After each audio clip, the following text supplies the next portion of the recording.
seus untores.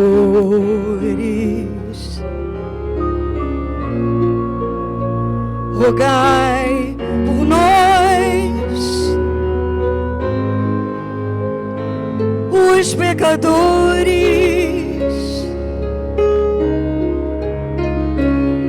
Abençoai essas terras morenas, seus rios, seus campos e as noites serenas. Abençoai as cascatas e as borboletas que enfeitam as matas. Ave Maria. Cremos em vós,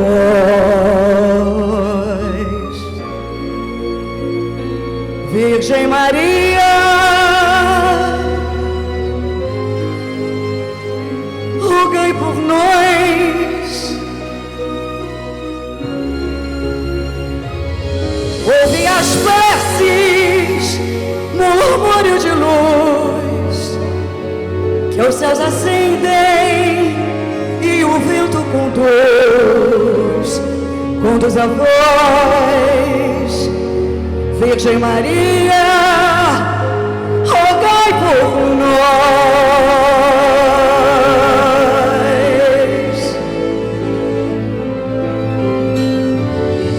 Ouve as preces, murmúrio de luz, que aos céus acendem e o vento conduz a voz.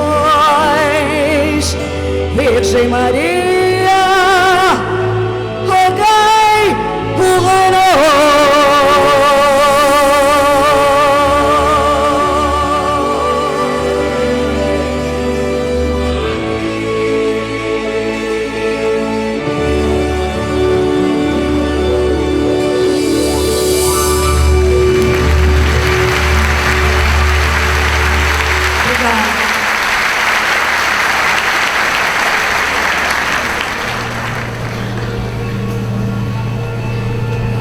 Nosso companheiro excelente, se encontra Dona Zilda, Ana Esprange,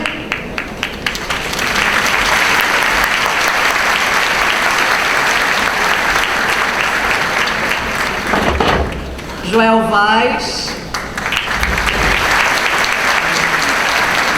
o Ayrton tá aí,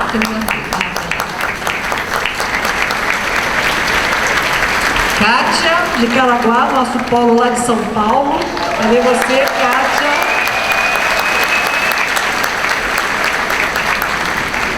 Dona Erivete, Paulo Itaguaí.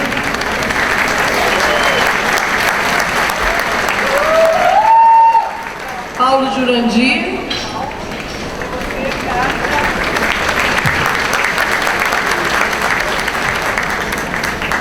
Wilson, Frei Luiz.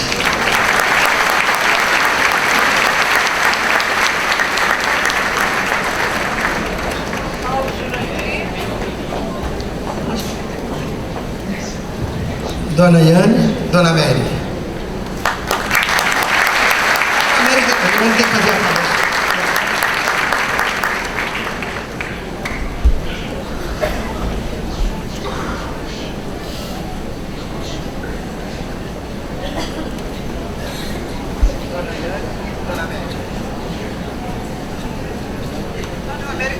que fazer a palestra.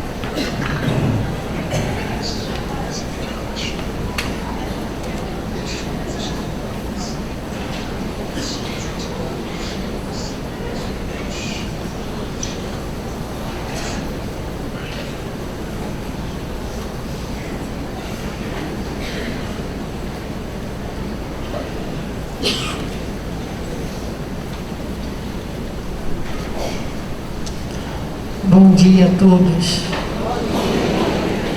É com muita alegria que nós estamos hoje aqui presentes para mais um seminário do MAP com o nosso amigo irmão Divaldo Franco. E mais alegria ainda por vê-lo aqui tão bem depois de uns incidentes, vamos dizer assim, de saúde. E agora, olhando para ele, tão recuperado, me desculpe, mas a gente sente uma invejazinha. Se vocês não sentem, eu sinto. Porque não chego lá. Eu não chego nem lá, imagina assim, com disposição, né? Com garra. Mas ele foi forjado. Ele foi forjado assim, né? Acho que desde que nasceu. Então, é com muita alegria que a gente vê isso. Porque é um exemplo para todos nós. Passar o que ele passa, aguentar o que ele aguenta, continuar em frente. Hoje eu deveria fazer, na minha incumbência, fazer uma apresentação melhor, né? Claro, isso não é uma apresentação, é só um bate-papo. Mas a apresentação hoje vai ser através de um trailerzinho de um filme. Então, vamos ver esse trailer. E eu aconselho a quem não conhece ainda, que eu acho difícil, tem alguém aqui que não conhece o Divaldo, que entre lá no site da Mansão do Caminho, porque tem muita coisa boa para ver. O que ele é, a instituição que ele fundou, e vai causar mais inveja na gente. Quem sabe essa inveja estimula a gente a fazer o mesmo, a ser como ele, que deu a vida em função ao amor ao próximo. Que Jesus Cristo nos abençoe e proteja a todos nós, encarnados e desencarnados, que aqui estamos. Obrigado. Graças a Deus.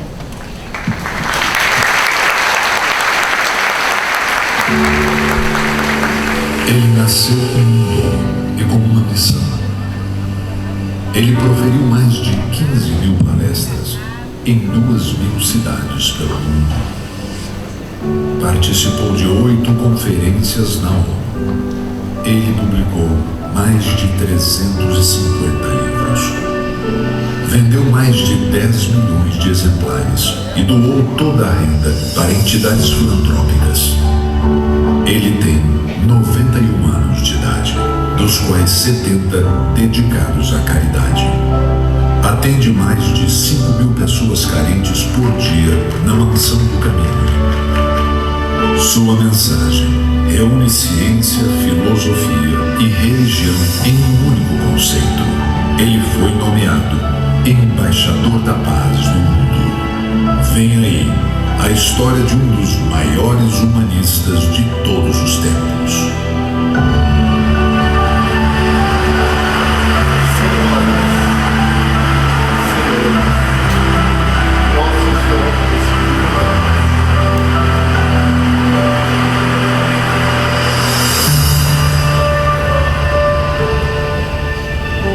Divaldo Franco.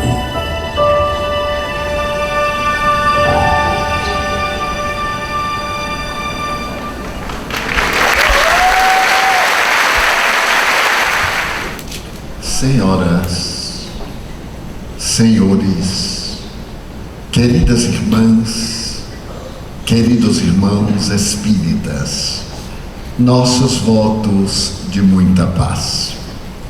Rogo escusas por quebrar o protocolo de proferir a mensagem desta manhã e tarde, sentado por impositivos médicos. Na grande maioria, nós constituímos uma família que anela muito para alcançar determinadas metas. E um grande número luta para ser colunável. Como eu não consegui as colunas de jornal, consegui um problema na coluna. Então, por isso, colunável, temporariamente, estarei sentado. Desejo dizer que o nosso breve seminário dará uma oportunidade de um break, de um espaço, dentro de 1h e 15 minutos aproximadamente. Gostaria de informar que o tema que nos foi proposto é fascinante. E desejamos pedir desculpas porque não resistimos à tentação de fazer história. E é provável que na primeira parte seja um pouco monótono, mas é necessário que coloquemos de uma por todas as vezes o que pensam cientistas e investigadores, pessoas sensatas e nobres, a respeito da mediunidade. Foi no amanhecer de 1875 que uma das maiores personalidades culturais da Europa, Sir William Crookes, escreveu uma carta à Sociedade Dialética de Londres. Vós, dizia ele, me incumbistes de averiguar se esses fenômenos seriam possíveis. Depois de 4 anos de investigação inclemente, com as maiores personalidades da cultura europeia, desejo dizer-vos que eles não são possíveis, eles são reais. Essa definição do grande químico e físico inglês, o mais importante do século na Inglaterra, sela a autenticidade do fenômeno mediúnico. Através de uma jovem menina que aos 12 anos de idade procurou na sua residência para que ele a investigasse. Ela se submeteria a qualquer prova, desde que, ao terminar, ele apresentasse se o fenômeno era verdade ou não. Se fosse verdade, ele deveria declarar, e se fosse mentira, denunciá-la às autoridades como embusteira.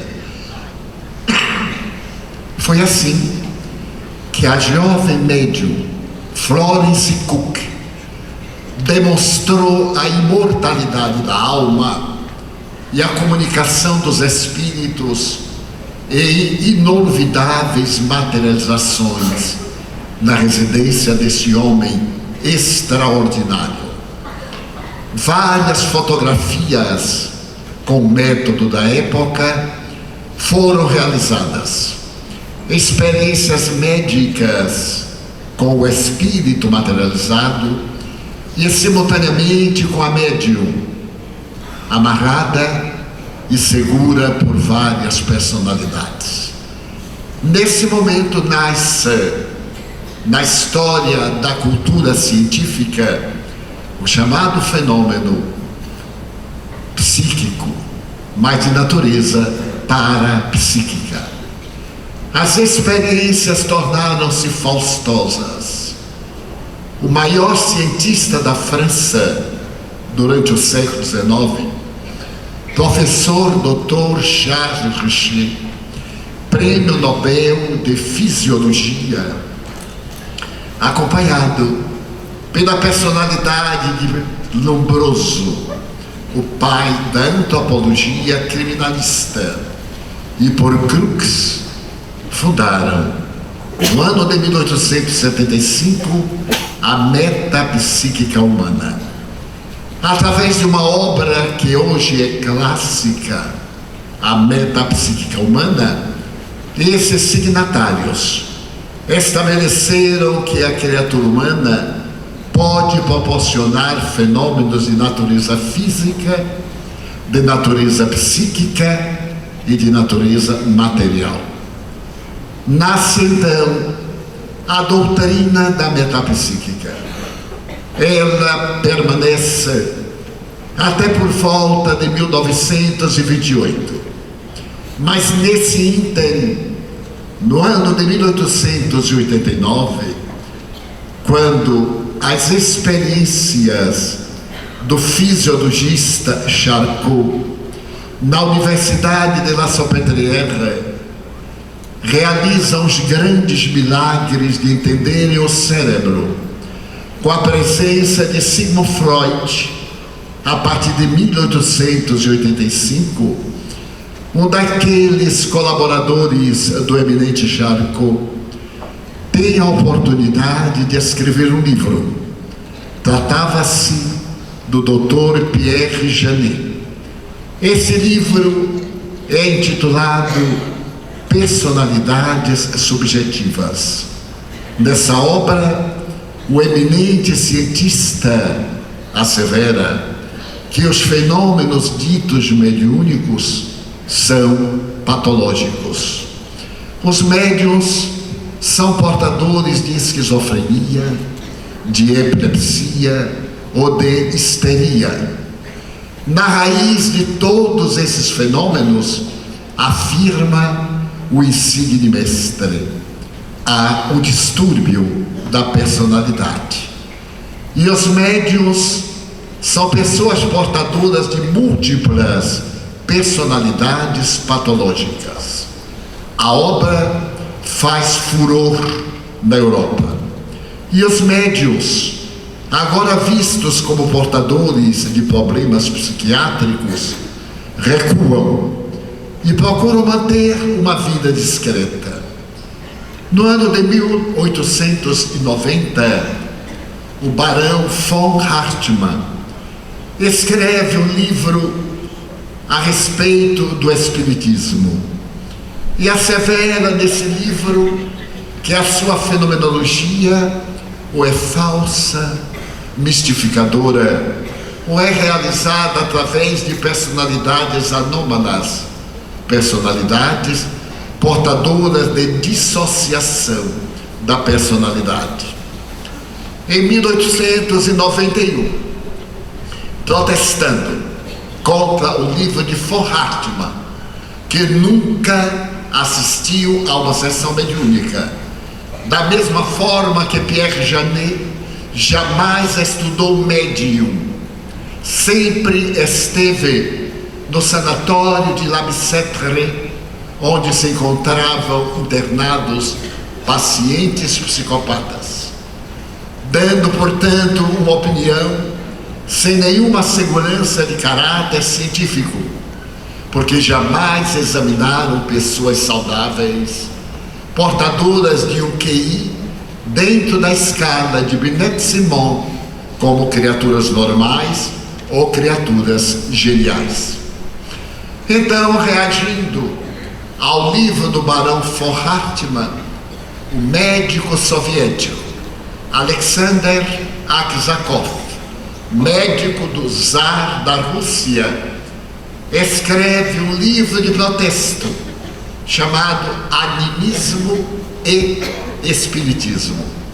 Esse livro clássico é o resultado de 10 anos de pesquisas com a paranormalidade humana. E Aksakov, com uma precaução muito grande, estabelece que a criatura humana, em estados elevados ou alterados de consciência, são capazes de produzir animismo, espiritismo e personismo. 3 fenômenos. O animismo é uma herança que vem dos fenômenos dos deuses das gerações passadas. Espiritismo são fenômenos provocados por seres desencarnados. E esse personismo são fenômenos psicológicos da própria personalidade. Adentramos-nos no século XX com a tese da metapsíquica, como sendo a ciência que estuda os fenômenos além da realidade psíquica da criatura humana. Em 1926, na Universidade dos Estados Unidos, uma das mais famosas, um notável psicólogo, William MacDonald, desafia os cientistas. Estavam presentes 613 psicólogos para que não se atrevam a dar opinião em torno daquilo que não conhecem. Ele lançava um repto para que todos aqueles que tiveram oportunidade de ouvir qualquer referência sobre paranormalidade responderem a uma série de questões, para que, por definitivo, ficasse demonstrada ou não a realidade da sobrevivência da alma. Um pouco antes, um outro cientista americano, William James, que criou a psicologia positivista, havia estudado uma médium de bastão, a senhora Leonora, e chegara à conclusão de que existem fenômenos que a psicologia não pode explicar. Fenômenos, portanto, da imortalidade da alma. E ele se utilizava de um exemplo muito peculiar. Tecnicamente, sabemos que todos os corvos são negros. Não é necessário apresentar-se à humanidade todos os corvos que existem no mundo. Basta apresentar-se um corvo branco e logo se dirá que nem todos os corvos são negros. Até hoje, ninguém apresentou um corvo branco. William, nos Estados Unidos, teve a audácia de dizer que as experiências com a senhora Eleonora eram exatas. Ela havia sido pesquisada há 40 anos por investigadores americanos, investigadores ingleses e de outras nacionalidades, e nunca foi surpreendida no menor deslize, na menor fraude.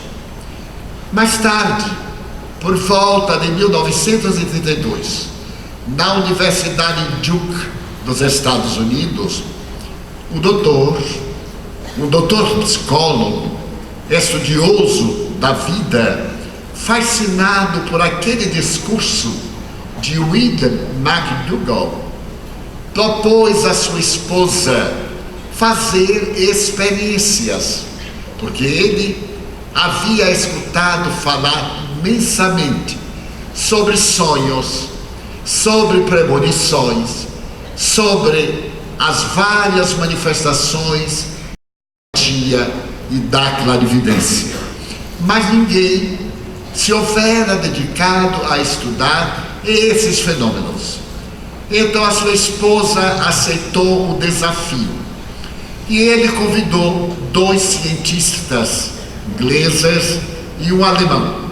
Ele pretendia criar uma ciência absolutamente fria, que não tivesse nenhuma conotação, nem filosófica, nem religiosa, muito menos emocional. E o Dr. Joseph Befrein propôs a palavra parapsicologia. A palavra psicologia já era vulgar nas experiências universitárias.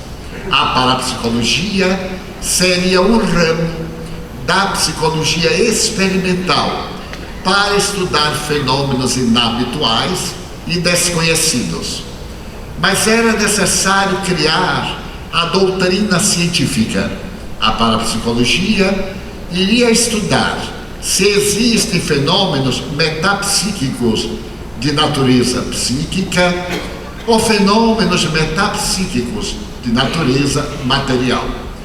E resolveram esses cientistas criar do dicionário grego do seu alfabeto palavras para definir os fenômenos. Toda vez que houvesse um fenômeno mental de natureza psicológica, esse fenômeno seria chamado psi, letra psi, letra grega, psi gama, que é uma letra que ao final de contas tem o significado alfabético. E quando fosse um fenômeno de natureza física, fenômeno psicapa. As primeiras experiências foram através do uso de um baralho com 25 cartas, um baralho especialmente criado por um psicólogo alemão, o Dr. Zand. Esse baralho é constituído de 5 símbolos.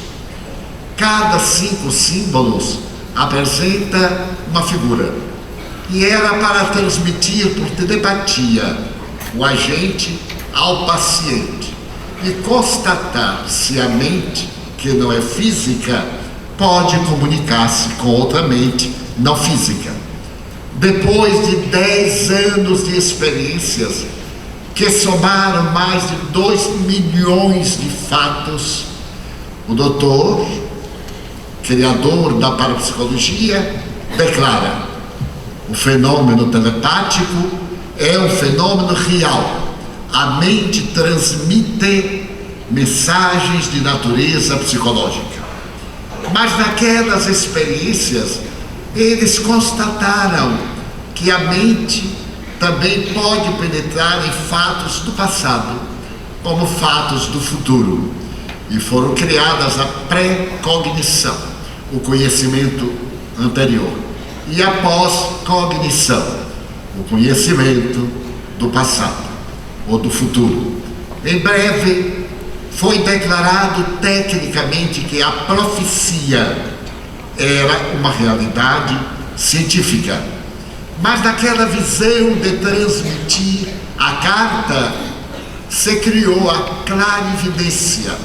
A mente, que não é física, não necessita dos olhos para ver. Pode ver estados alterados de consciência. Mas enquanto essas experiências eram realizadas na Universidade de Duke, por um número imenso de investigadores, se percebeu que havia uma variante, não apenas telepática, não apenas clarividente. Havia ocorrências de natureza transcendental. Apareciam fenômenos que identificavam a criatura com a morte. Então, a parapsicologia criou uma terceira classe, fenômenos psi-teta. A letra grega teta ou T é a primeira letra da palavra thanatos, que significa morte. A partir de então, a parapsicologia reconhece que também existem fenômenos que procedem das almas que viveram na Terra. A parapsicologia cresceu, o laboratório do Dr. Ra multiplicou-se pelo mundo inteiro, e por volta dos anos 50 do século passado, percebeu-se que nas experiências parapsicológicas, os indivíduos portadores da percepção psi-teta, de comunicação com os mortos, também produziam fenômenos peculiares. Trabalhavam na saúde das pessoas, no seu emocional, no seu físico. Então, a parapsicologia ficou insuficiente para explicar esses fenômenos. Foi criada a psicobiofísica. O indivíduo humano é capaz de proporcionar fenômenos de natureza biológica, de natureza física, de natureza saudável. Por volta de 1955, com as experiências do engenheiro Hernani Guimarães Andrade, o maior estudioso de reencarnação do planeta no século passado, a parapsicologia passou a reconhecer que esses indivíduos psi-kappa eram capazes de viajar no passado, de viajar no futuro e de conhecer o próprio destino, demonstrando que a psique não morre quando acontece a morte cerebral. Ela continua e vai aparecer no outro corpo, demonstrando que a criatura humana tem duas memórias: a memória cerebral e a memória extracerebral. tomar conhecimento de fatos que não estão registrados no cérebro.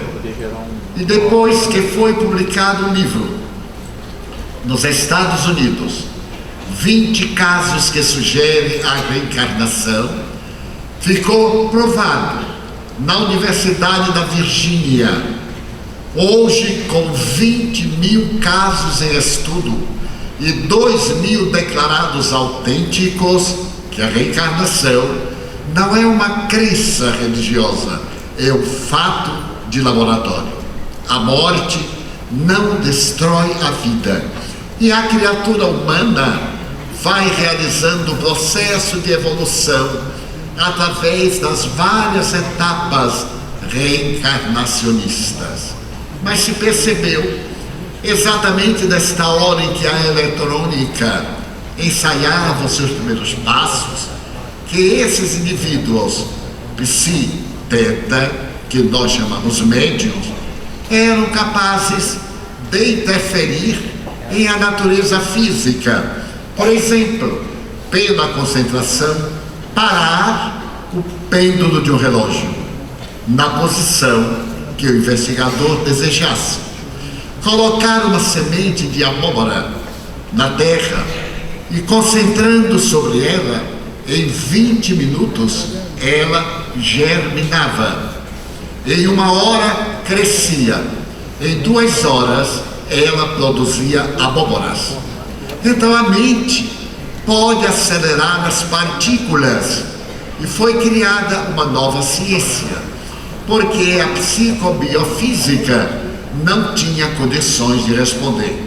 Foi criada a psicotrônica.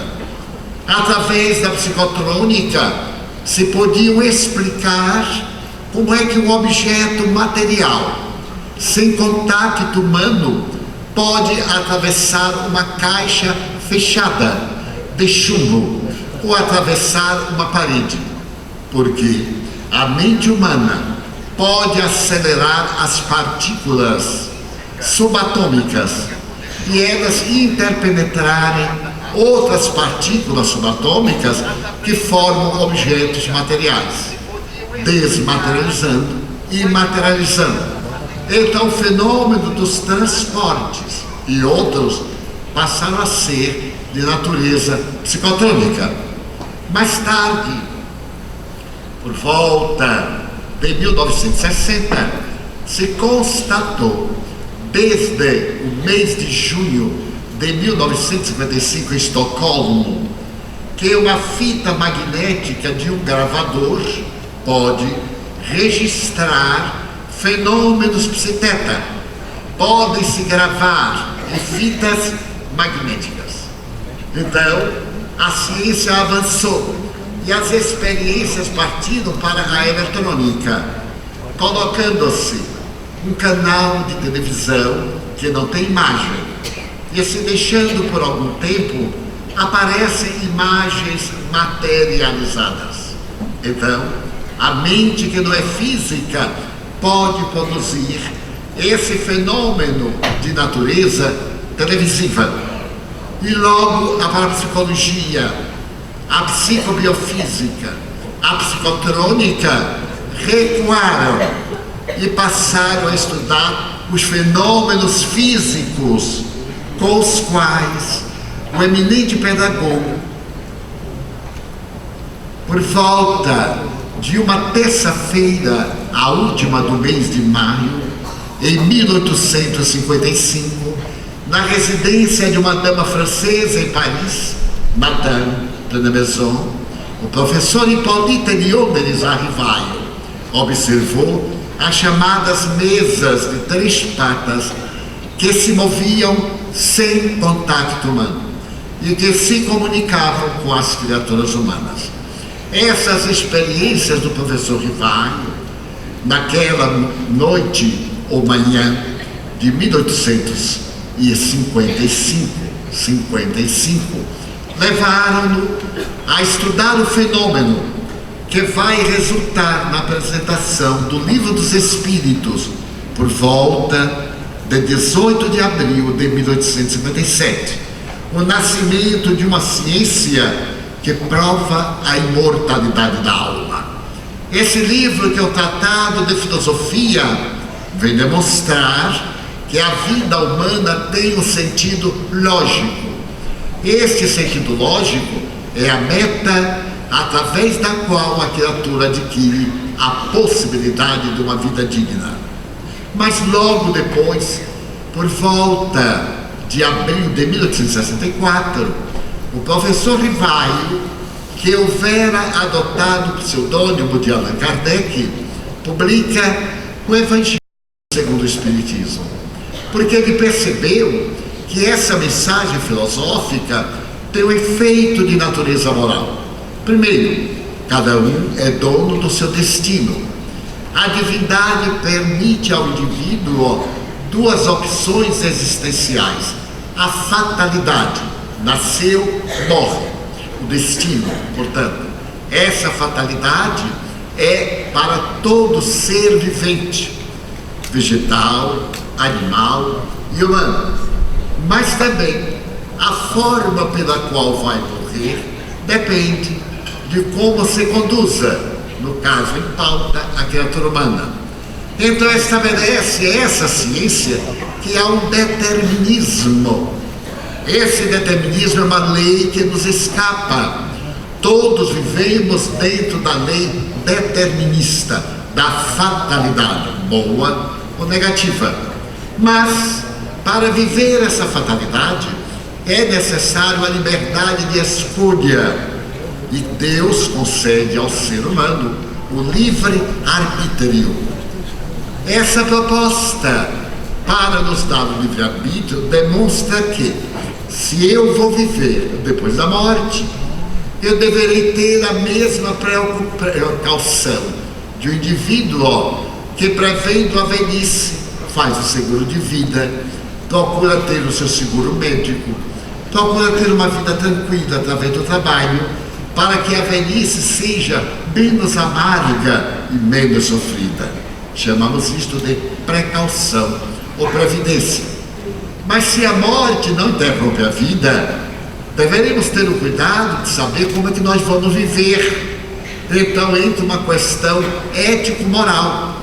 Eu irei viver de acordo com as minhas experiências atuais. Então, nasce a ética do Evangelho.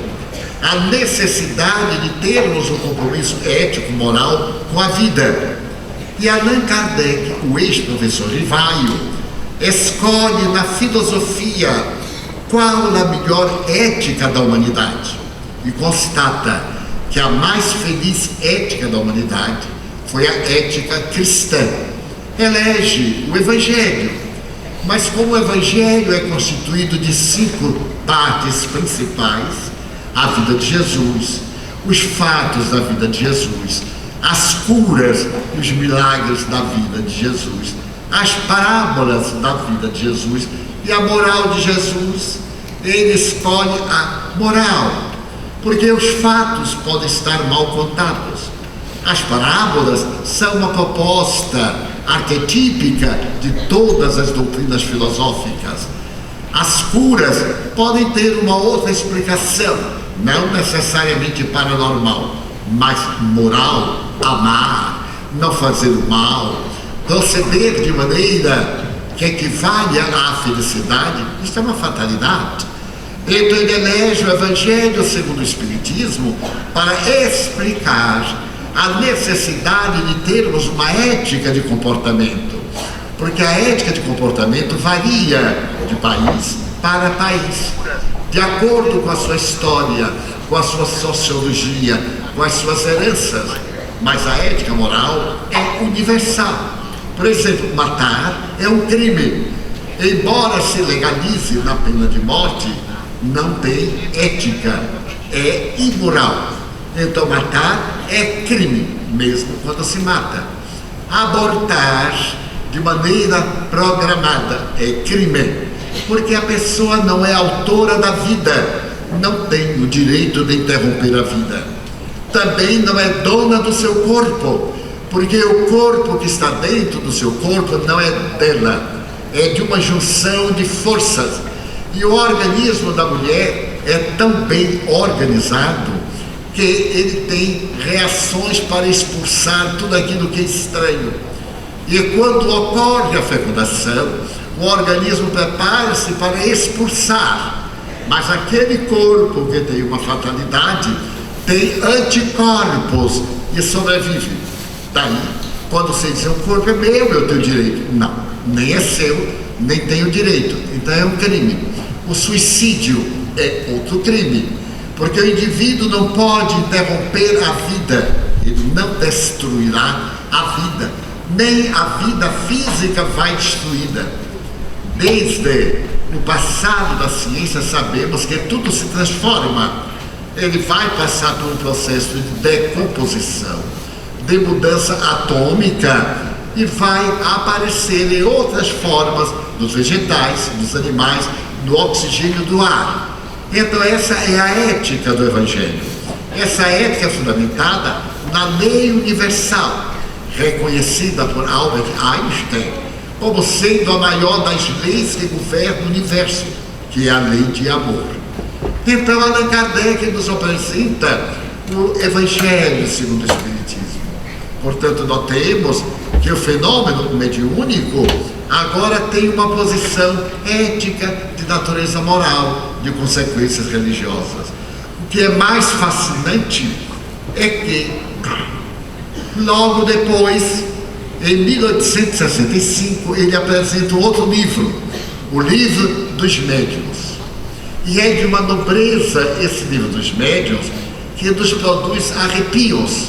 Por exemplo, é uma obra que começa com uma interrogação: há espíritos? E ele faz um estudo filosófico se haverá ou não espíritos.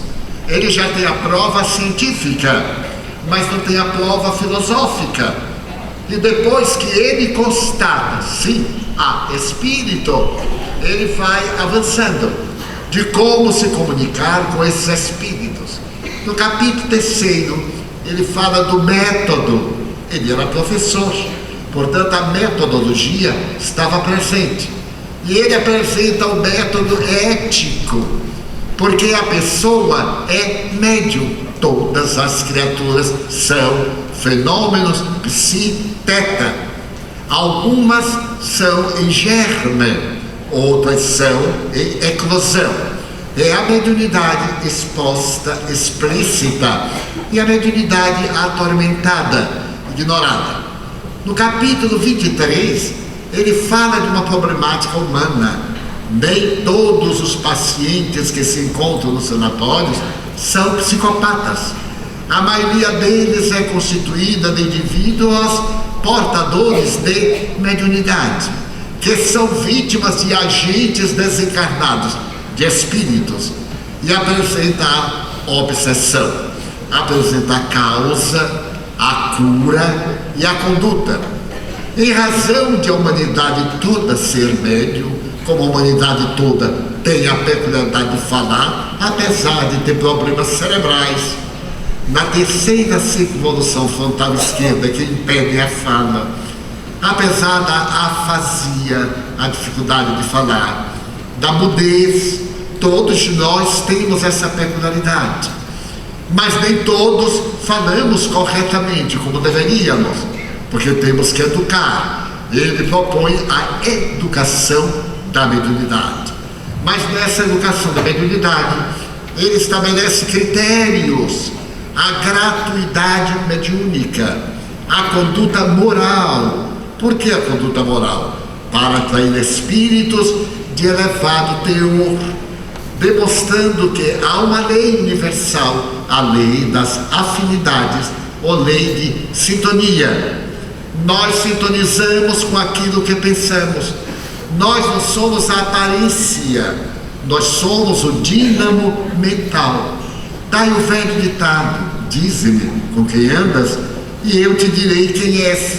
Então essa proposta extraordinária de Allan Kardec vai oferecer a quem tem a faculdade mediúnica a educação, o exercício, a conduta moral e o conhecimento da ciência que pode ajudar aquele que tem mediunidade, que é o Espiritismo.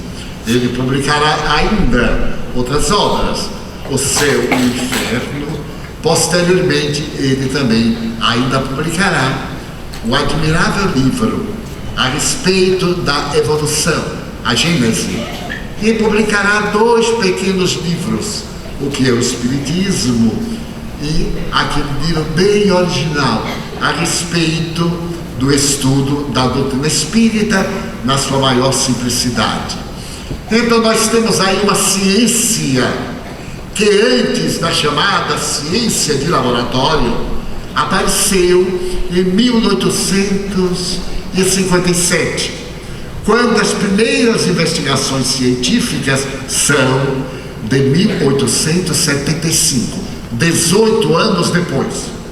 O que a mim pessoalmente me fascina é que no Livro dos Médiuns, Allan Kardec encontra 2 tipos de faculdades mediúnicas: os médiuns de faculdade intelectiva, portanto psíquica, e os médiuns de faculdade física, portanto os de materialização, desmaterialização, transporte e outros fenômenos, como a autêntica combustão, a combustão espontânea. Mas todas as ciências que virão fazem a mesma coisa. A metapsíquica, fenômenos objetivos, fenômenos subjetivos. A parapsicologia, fenômenos gama e fenômenos da mesma ordem de natureza material. E a que vem depois, no caso da psicobiofísica e no caso ainda das doutrinas hoje da eletrônica, divididos em de ordem física e de ordem material. Nenhuma delas foi além de Allan Kardec. Nenhuma delas apresentou qualquer ética, senão o Espiritismo. E é por esta razão que, na atualidade, as ciências, no seu geral, através das suas eminências, é tolerante e abre portas à pesquisa. E diariamente vemos declaração de cientistas demonstrando a imortalidade da alma, a sua comunicabilidade, a vida no mundo espiritual. Corrige-se, pois, a seguinte frase: a ciência nega o espiritismo. Não existe essa frase. A ciência não nega coisa nenhuma, porque a ciência não existe. Existem os cientistas. São eles que negam uns, afirmam outros.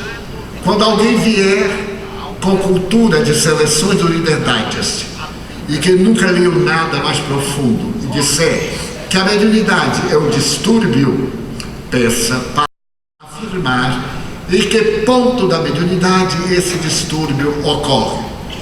Mas entre aqueles que se opuseram à mediunidade, surgiu a ocasião em que ela se multiplicou no mundo e o espiritismo se manifestou, o conceito de que a mediunidade levava à loucura. Na opinião de Pierre Janet, ela já é a loucura. Nós então iremos ver que a loucura é o fenômeno orgânico de toda a humanidade. Nabucodonosor, casado com Semíramis, que construíram os jardins suspensos da Babilônia, uma das 7 maravilhas do mundo antigo, periodicamente ele se apresentava como um cavalo, o homem mais poderoso da Mesopotâmia, e ia para o jardim comer grama como cavalo. Ora, não havia espiritismo, porque isso aconteceu há 2.400 anos aproximadamente. Domício Nero, que incendiou Roma por um capricho para poder remodelá-la, no momento em que não tem coragem de suicidar-se, fica defronte de uma lâmina e então o soldado o empurra, ele declara: que grande poeta o mundo vai perder. Ninguém notou, porque era um péssimo poeta, era um psicopata. A casa Júlia, que nos deu o imperador Nero, nos deu Calígula, que inicia sexo com animais, em praça pública, era um psicopata de tal ordem que, para humilhar o Senado, ele pegou seu cavalo, chamado Incitatus, e colocou como senador, em pleno Senado. E enquanto os senadores comiam em vasos de prata, Incitatus tinha uma baia de prata, porque ele era senador. E aí está a demonstração própria do indivíduo absolutamente psicopata. Herodes o Grande, ele era um esquizofrênico antissocial, mandou matar a esposa, mandou matar os inocentes, segundo a Bíblia, mandou matar 3 filhos, fora aqueles a que ele mandou matar. Era, portanto, um assassino esquizofrênico antissocial. Quando veio a ocasião de Napoleão invadir a Península Ibérica e a família real de Portugal fugiu para o Brasil, 1807, 1808, Dona Maria I, a rainha de Portugal, saltou aqui no Rio de Janeiro absolutamente louca. E o seu filho, Dom João VI, é demonstrado historicamente ser um mentecapto. Então a mediunidade não produz a loucura. Todos esses citados eram psicopatas. E nós vemos a realidade em nossos lares, numa sociedade hoje alucinada, que perdeu o sentido existencial. A mediunidade é uma faculdade orgânica, como as outras faculdades. Nós temos 5 sentidos objetivos, e o Dr. Charles Richer acrescentou o 6º sentido, que é a mediunidade, sendo que eu tenho um excelente olfato, uma excelente audição, outros têm a mesma audição em um grau menor. Assim também é da mediunidade. Nós temos uma percepção mais profunda, uma percepção mais superficial, mas somos médiuns em diferentes graus. Então nós temos o médium insólito, que logo desde a infância apresenta a fenomenologia, e temos médiuns que passaram a apresentar sintomas aos 78 anos. Um dos grandes médiuns da história, um polonês, aos 80 anos apareceu com a faculdade mediúnica e psicografou 10 anos ainda, o que me dá uma grande alegria. Se ele com 80 psicografou 10, eu com 90 posso psicografar ainda 9. Dessa forma, nós vemos que a mediunidade é uma faculdade honorável, que a criatura humana conseguiu. Os animais não são médiuns, por uma questão orgânica. Eles têm percepções físicas. Então nós vemos a falsa intuição do animal, a fidelidade do animal, são instintos. Allan Kardec disse, é uma pré-inteligência, é um instinto que se está aprimorando e que vai chegar ao estado de inteligência. Então a mediunidade, que é o nosso tema, é essa faculdade honorável que nos faz penetrar no mundo real de onde viemos temporariamente para o corpo carnal no qual nós estamos.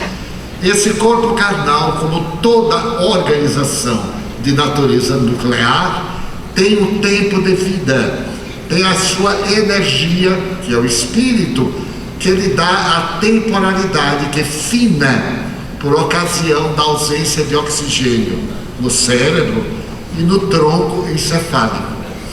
Então a mediunidade deve ser tratada com respeito, com dignidade, à luz do espiritismo. Periodicamente aparecem escândalos nos jornais, nas comunicações de toda a natureza, em que indivíduos que se dizem médiuns foram surpreendidos em fraude. Mas isso não é uma condição da mediunidade, é uma condição do caráter da criatura humana. Nós temos visto na atualidade pessoas que todos tínhamos em um alto grau de dignidade, de civilidade, de compostura, serem ladrões, que é a palavra mais elegante, porque fraudaram a sociedade de uma maneira cruel. 1 trilhão de reais. Eu não tenho ideia. Mesmo colocando no papel, eu não tenho ideia. Então todos se dizem inocentes, não, alguns se declararam culpados. Para terem a pena diminuída, portanto, eles reconheceram que eram ladrões. Quando o juiz perguntou há pouco, você roubou? Roubei. Então, se é a pessoa que diz, não precisa testemunha, porque é a maior autoridade. Mas é do caráter. Então nós iremos ver que todo e qualquer político, por isso, é desonesto em absoluto. Em absoluto. Eu estava lendo não há muito a respeito de um dos nossos ditadores, o general Figueiredo. Este homem militar, muito nobre, num dos seus momentos de ira, chegou a dizer que preferia o odor do suor dos cavalos ao odor do suor das criaturas humanas. Esse homem, que dominou o Brasil, que tinha toda a força de um ditador militar, foi quem nos abriu a porta à democracia. Foi ele quem facilitou, quem sugeriu que se tivesse praticamente um governo de transição.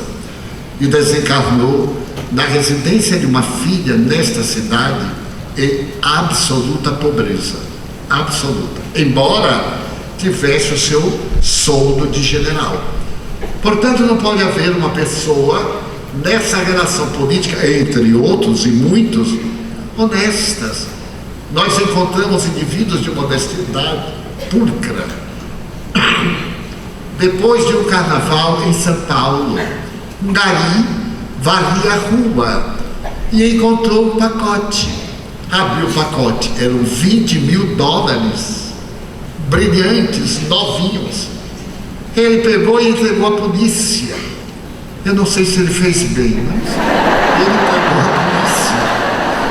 E a polícia deve ter encontrado o dono, que lhe deu uma gratificação.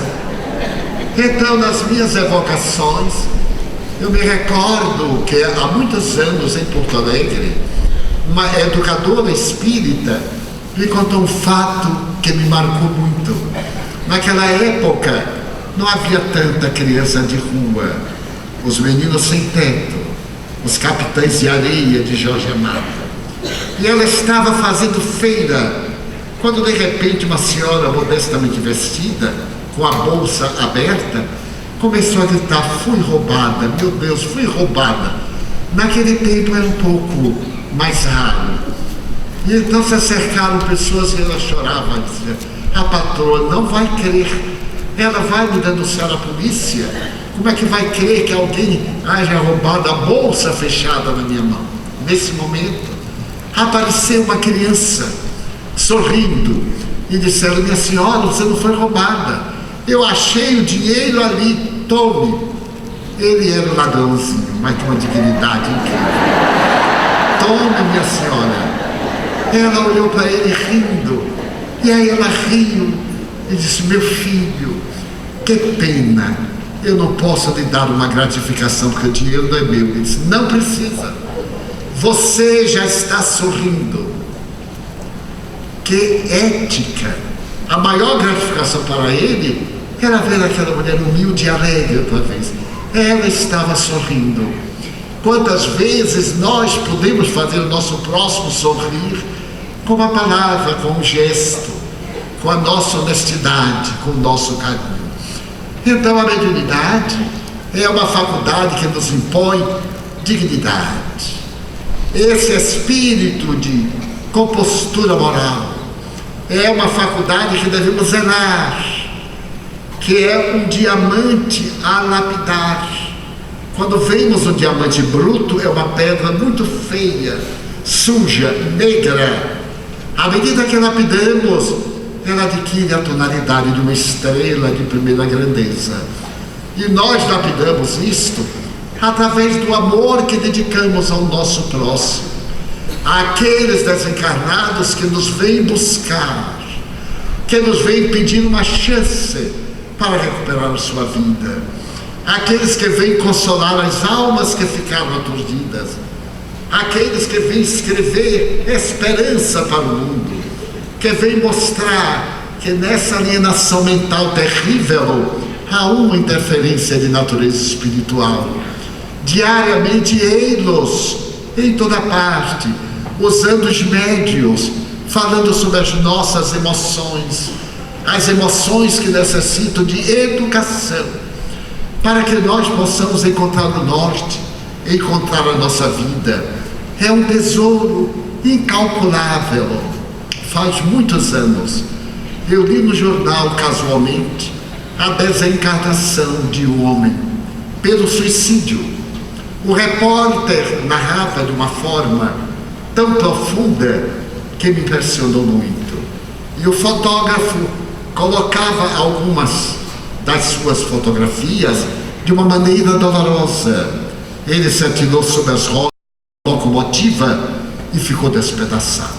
Eu vi aquilo e fiquei impressionado meses.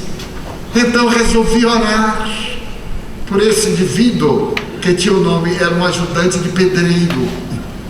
Eu li, orei e dizia: meu Deus, que estado de desespero deveria estar, porque a depressão, a loucura, a obsessão, muitas vezes catalogados como depressão, levam-nos a esse momento fatal e terrível na busca de uma solução.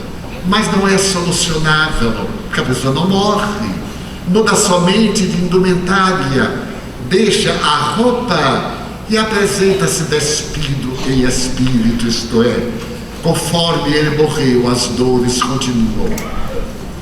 Passaram seus anos, e numa das noites mais dolorosas da minha longa existência, eu estava com muita aflição.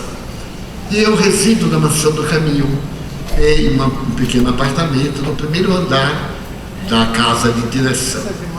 E é um apartamento modesto, mas tem uma pequena varanda.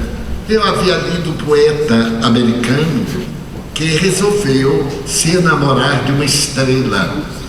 E então eu diariamente ele conversava com a sua estrela. Eu achei tão poético que fiquei olhando o céu da minha varanda e percebi uma estrela que aparece às 2 da manhã e entre 2h40 e 3 horas ela desaparece. E aí eu digo: vou me apaixonar por ela, vou conversar, porque ela era tão bonita, brilhava, parecia que tinha posto silicone naquela hora.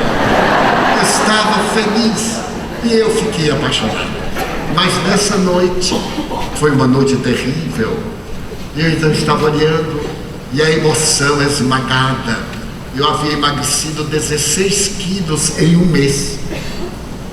Adquiri uma dor de cabeça alucinante, mas não me queixei a ninguém, porque só nos acontece o que é de melhor para a nossa evolução. Então eu resolvi orar e falei com a minha estrela: desculpe, hoje eu não estou em condições de namorar com você. Hoje eu estou querendo me queixar, porque eu tenho que passar por esse testemunho tão doloroso. E então eu chorei. Eu sou muito duro de chorar. Aí eu vi as lágrimas correndo, fiquei tão contente de estar chorando, que aí deixei de chorar. Uma coisa horrível. E quando eu estava com esse nó na garganta, eu vi alguém caminhando, ouvi, eu estava de frente para o baluarte da varanda, e pôs a mão no meu ombro direito. Eu disse: mas quem terá entrado? Porque a porta estava fechada. Eu sou sonâmbulo e eu tranco a porta para não despertar no sonambulismo. Eu coloco a chave na gaveta e tranco a gaveta. E coloco a chave dentro do meu sapato. Porque se eu tiver uma crise sonambúlica, até eu achar o sapato, achar a mala, abrir a gaveta, achar a chave, aí eu acordo. Então disse de mim para comigo: quem terá entrado? É impossível. Então me voltei. Quando eu me voltei, eu vi o espírito que suicidaram o corpo. Ele ainda estava com marcas das rodas do trem. Eu olhei e tomei um susto. porque era um quadro ainda um pouco assustador. E eu então perguntei: quem é você? Ele me disse: Divaldo, eu vi que você estava chorando. Então, eu vim lhe dizer que não chore. Eu disse: mas é proibido chorar? Ele disse: não, é que não deve. Você é tão alegre e a sua alegria contamina. Se você ficar triste, você vai contaminar os companheiros. E você não nasceu para isso. Você nasceu para levar a mensagem de Jesus com alegria, sem queixar, haja o que for. Eu disse: mas quem é você? E ele me disse: eu sou o suicida do trem. Eu senti uma emoção. Aí eu calculei, eu disse: mas quantos anos? Ele: 10. Faz 10 anos. Você não pode fazer ideia do que é esse suicídio. E começou a me contar. Não vou narrar porque é muito dramático. Então eu vi aquele monstro triturando os meus ossos. E quando eu terminava de gritar, havia novamente o monstro. Até que um dia eu escutei alguém chamar o meu nome. Eu disse: mas quem será? Mais tarde eu senti que a pessoa chamava Deus em meu favor. Mais tarde, bem mais tarde, eu senti 2 mãos que me tiraram da linha do trem. Bem depois, eu vi uma religiosa dobrar-se sobre mim e dizer que eu era uma pessoa amada, que alguém estava rezando por mim. E foi assim que eu saí de debaixo das rodas do trem. Bem há pouco tempo, eu perguntei quem era que todo dia me chamava, orava por mim. E a religiosa me trouxe e eu vi que era você. E eu disse: mas eu não conheço. Ela disse: mas ele tem compaixão de você. Então agora é o meu momento de ter compaixão de você. Você me ajudou tanto com as suas preces. Eu não estou bom, mas estou raciocinando. Então eu venho só me dizer: não chore mais. Você me promete? Eu disse: prometer eu prometo, mas não sei se aguento. Ele disse: vai aguentar, porque eu vou melhorar e vou lhe ajudar. Mais tarde, isso foi no ano de 1962, mais tarde eu tive uma outra fase de dificuldade, quando eu tive a parada cardíaca e fui considerado morto. Então, quando eu despertei, foi o primeiro rosto que eu vi, foi o rosto deste suicida. Já estava melhor. Ele me disse assim: não está na hora de você vir, a não ser que você se suicide como eu. Eu disse: eu, hein? De jeito nenhum. Eu quero viver até o último lance. Ele disse: então fique tranquilo, porque vai viver. Eu quero demonstrar os amigos que nós fazemos no além-túmulo. Dr. Bezerra de Menezes me contou, porque eu lhe perguntei: qual foi a maior emoção que o senhor teve depois da desencarnação?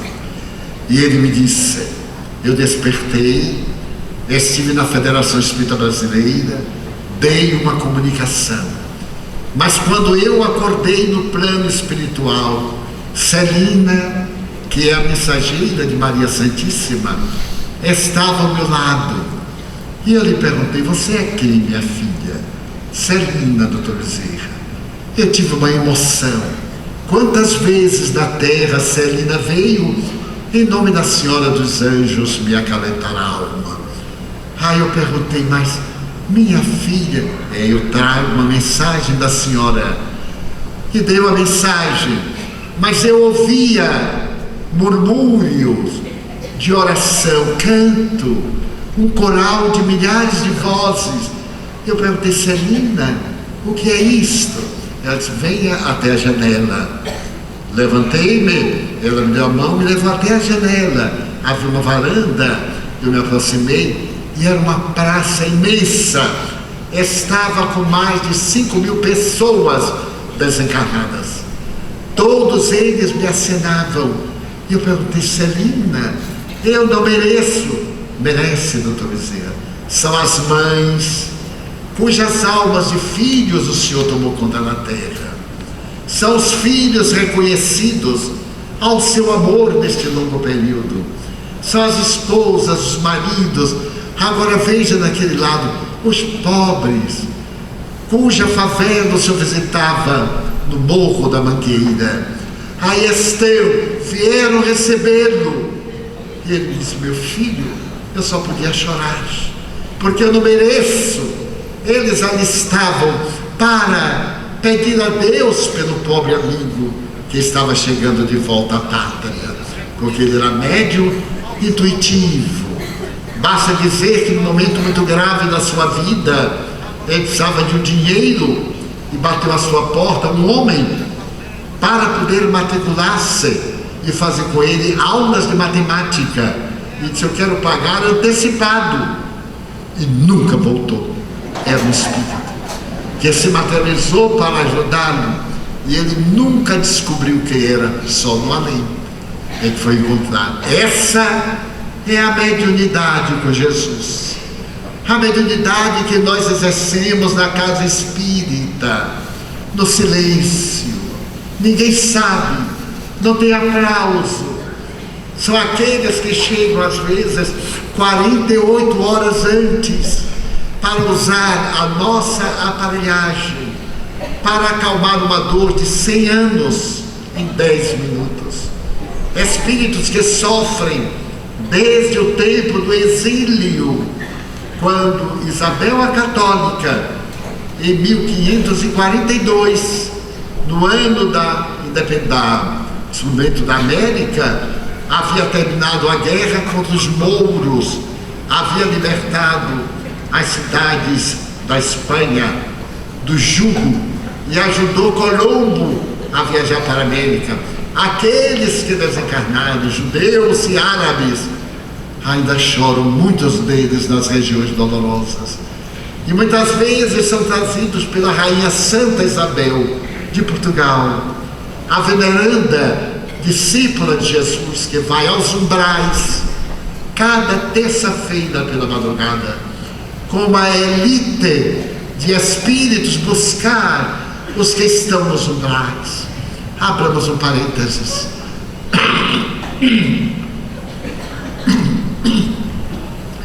Os católicos lembram que no dia 31 de maio a Igreja Romana diz que a Mãe Santíssima pega o escapulário, aquela fita que tem a representação da ordem, e coloca na região dos infernos.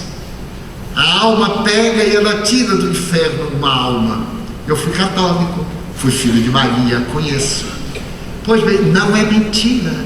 No Espiritismo, um dia conversando com Chico Xavier, ele me contou a saga da Rainha Santa Isabel de Portugal, que aliás era espanhola. Ela vai às terças-feiras, acompanhada por uma equipe, às regiões infelizes, buscar as almas que estão arrependidas. É atirada uma rede de luz sobre aquele Paulo, e as almas asfixiadas seguram e são retiradas. Os que não estão arrependidos, a rede rompe e eles ficam. E ela então leva para fora, então, para as comunidades espirituais. Alguns vão para nossas sessões mediúnicas de sofredores e escutam a terapia da ternura, do amor. Então despertam do letargo secular graças à mediunidade. Quantas vezes temos visto a pessoas junto a nós. Eu viajava, permitam-me narrar alguns fatos, entre Maracaibo e Caracas, e era o voo de um avião Douglas. Maracaibo era uma cidade muito rica. Infelizmente hoje o país está sofrendo muito. E então veio um homem, tivemos até umas 50 cadeiras vazias, e sentou-se ao meu lado. Eu estava do lado de 3, encostado na janela. Ele veio e sentou-se, abriu o embrulho, o avião partiu para Caracas, e ele começou a desenrolar de uma boneca. Então eu olhei e ele ficou fitando a boneca muito tempo. Então eu percebi que ele estava muito tenso. A aura estava muito escura. De vez em quando corria uma lágrima. Eu disse, meu Deus, este homem está sofrendo muito.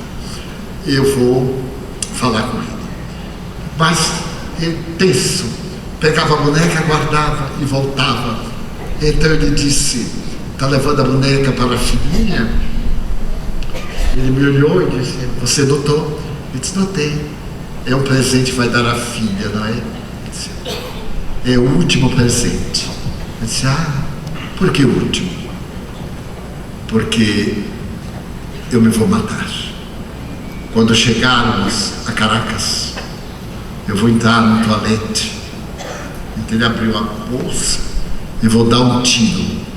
Não havia revisão de objetos magnéticos. Vou dar um tiro, mas vou deixar a boneca ao lado, com um bilhetinho para ela. Ele disse, você acha que vai resolver o problema? Ele disse, vai. Ele disse, eu acho diferente. Vai resolver assim. Você vai sair do purgatório para o inferno. Vai piorar. Aliás, eu vou lhe dizer uma coisa, não pense em morrer. Eu estou vendo ao seu lado uma senhora que se chama Violeta.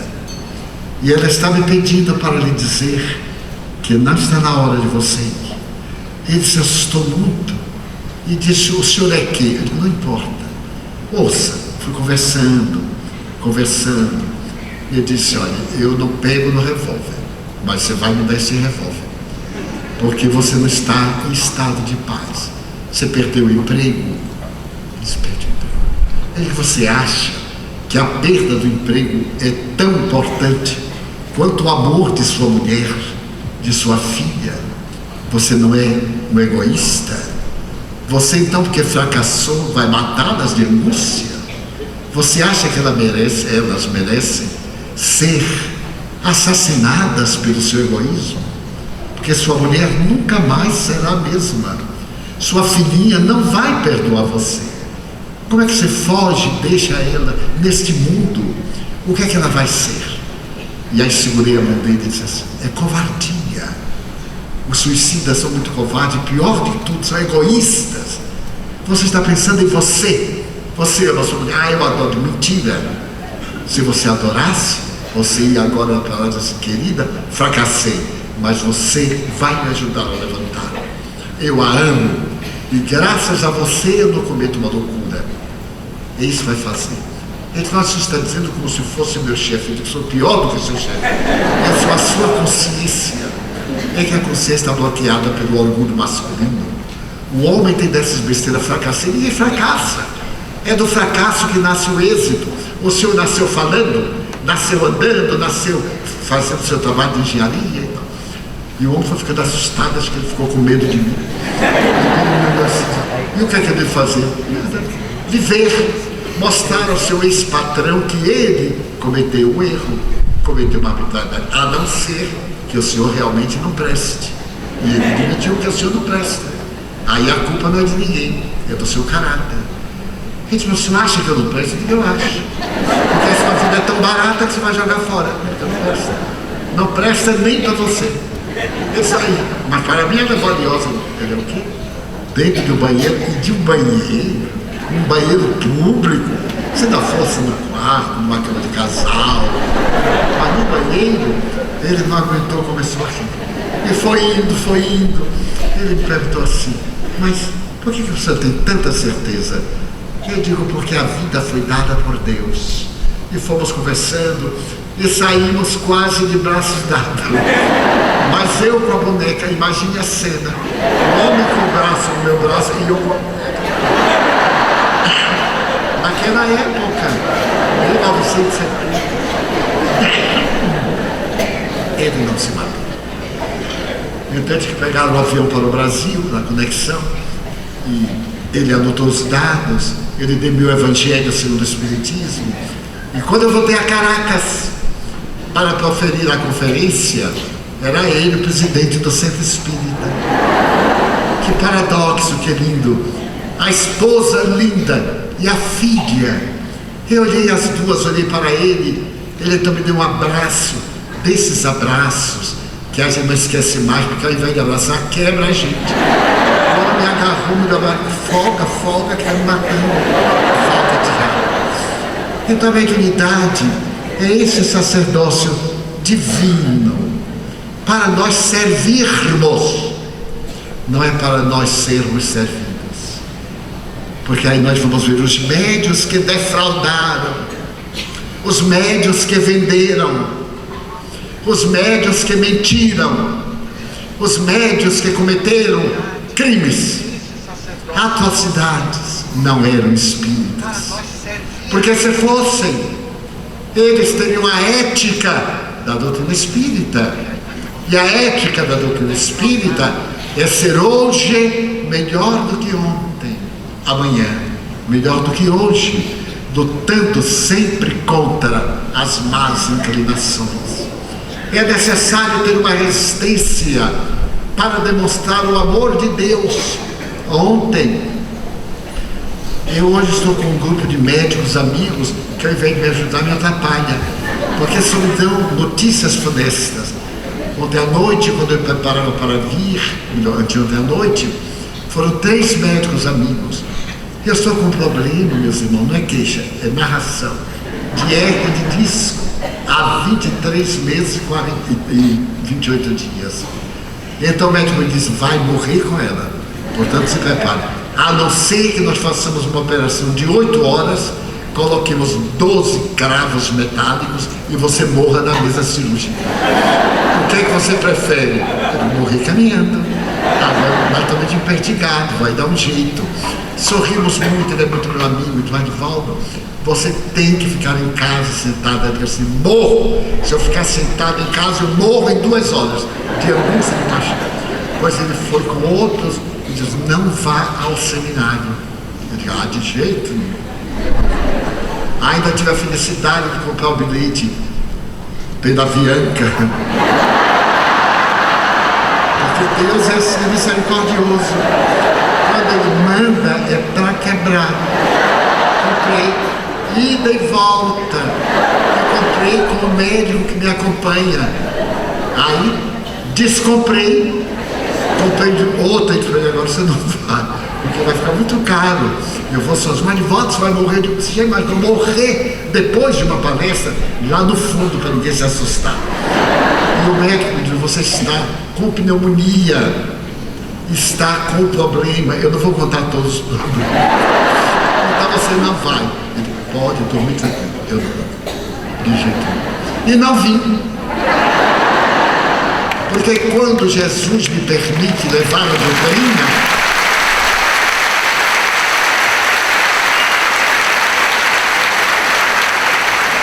Ele me dá vida, as energias dos corações afetuosos. Quando vocês bateram palmas em homenagem àquele rapazinho, chofer, que conquistou o mundo, Ayrton Senna, eu estou homenageando a Ayrton Senna, porque eu não sei nem dirigir. É uma vergonha, eu não sei dirigir nem bicicleta, que Nilson não deixou, porque a minha visão é tão terrível que eu vejo os espíritos passarem na frente, serem atropelados. Então, Nilson, você não vai aprender nunca. Não aprendi a nadar, não aprendi a jogar futebol, nada, é aquele parasita. Você tem o Corcunda de Notre Dame, eu sou o aleijadinho do Pau da Lima, graças ao Nilson. Mas essa misericórdia, estou a serviço do Senhor, e Ele que é o responsável. Então, enquanto os bons corações suportarem uma tossezinha de vez em quando, de uma pneumonia que está há 4 semanas, estive internado, mas tem que ficar mais, eu digo, não fico, me desculpe, eu não fico. Eu tenho algo que fazer. Ah, mas vai morrer, mas todo mundo vai morrer. E para chegar aos 91, 92, ainda faltam 8 dias. 8 dias ainda contam 91. Então é uma bênção. Eles retiram a dor. Eu tomo medicamentos fortíssimos. Tomei morfina na semana passada. A morfina disse, eu em rosa, e saiu e me largou. Porque nós fomos criados para amar. O nosso alvo na terra é fazer o bem. As coisas negativas são acidentes. A gente vai andando e tropeça, mas nem por isso deixa de caminhar. Então a mensagem que eu trouxe hoje para os meus irmãos médiuns é a abnegação, a alegria imensa, a honra de ser o correio entre os dois lados do mundo, o lado espiritual e o lado físico. A alegria imensa de poder servir. Nós estamos com um auditório aqui de quase 4.000 pessoas, mas o nosso auditório é de mais de 10.000. Nós temos várias camadas sucessivas de entidades de todo Jaez. Temos os sofredores que estão bem aqui à frente, alguns chorando, outros ouvindo, alguns médiuns arrependidos, alguns que indignificaram a mediunidade, outros que deslustraram-na a benefício de si mesmos, e alguns médiuns como Ivone Pereira, essa mulher notável da mediunidade, a que está exultante, porque ela foi médium de desobsessão desde os 12 anos na cidade de Lavras, em Minas Gerais. Nos deixou obras que o espírito André Luiz Pedro Chico disse na minha vista: Ivone, Memórias de um Suicídio é o livro mais importante dos últimos 50 anos, dos próximos 50 anos. Foi na sexta-feira em que nós estávamos lá, em junho de 1956, quando fomos visitá-la, e ela morava ainda em Belo Horizonte. Ela sofreu na mediunidade, os testemunhos maravilhosos. Ela fez jus a espíritos extraordinários do nosso Brasil, que se incorporavam por ela. Apaixonada por Chopin, ele aparecia e conversava horas com ela. Aos 75 anos, um jovem polonês com quem ela se correspondia esperando apaixonou-se. Aos 75 anos, ainda tem esperança. Então, ela me contou rindo quando ele veio visitá-la, e ela disse: ele vai morrer quando me olhar. Quando ele olhar a cuca, ele vai cair. Então ela se escondeu, e a sua irmã Amália, um anjo de bem, disse: ela não sabia, está viajando. E ela ficou olhando pela persiana, o que estava perdendo, aquela coisa maravilhosa. E ele, 2 meses depois, desencarna. E vem agora amá-la com ternura, escrever por ela, confortá-la até o momento da morte. Meus irmãos, nós podemos ver este mundo transcendental, em que a vida é tua, e não é uma ilusão, não é uma patologia, porque cientistas do mais alto gabarito afirmam que a mediunidade é um fato, a imortalidade, a paranormalidade, e nós temos assumido a honra de ser convidados para dar de nós, porque se eu dou alguma coisa é porque alguém me deu, não é minha, transita. Mas quando eu dou o meu fluido, eu me dou a mim. Dou com a direita ou a esquerda, sem que a direita saiba. Quando eu aplico um passo, e a energia vai vitalizar a pessoa, erguê-la do caos, sou eu nele. Quando alguém escreve por nós, nos tormentos do desequilíbrio emocional, e nós levantamos alguém à borda do suicídio, somos nós. Nós vamos desencarnar, deixando pegadas de luz dentro das almas. Então quero apelar para os médiuns, neste primeiro módulo, para que se entreguem, para que se cuidem, se amem, não se permitam certos devaneios que afinal não compensam. Duram 16 segundos e passam, para que nós demos a nossa potência para carregar o mundo e livrá-lo desta loucura que está atacando a todos nós. Vamos fazer uma pausa de meia hora e logo mais voltamos. Estarem mais ordens para autógrafo e, acima de tudo, para agradecer. Estejam à vontade.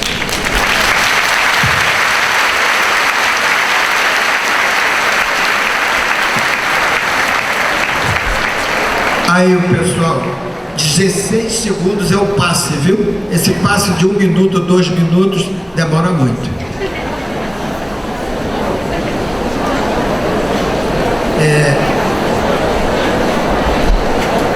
Felipe, organiza aqui.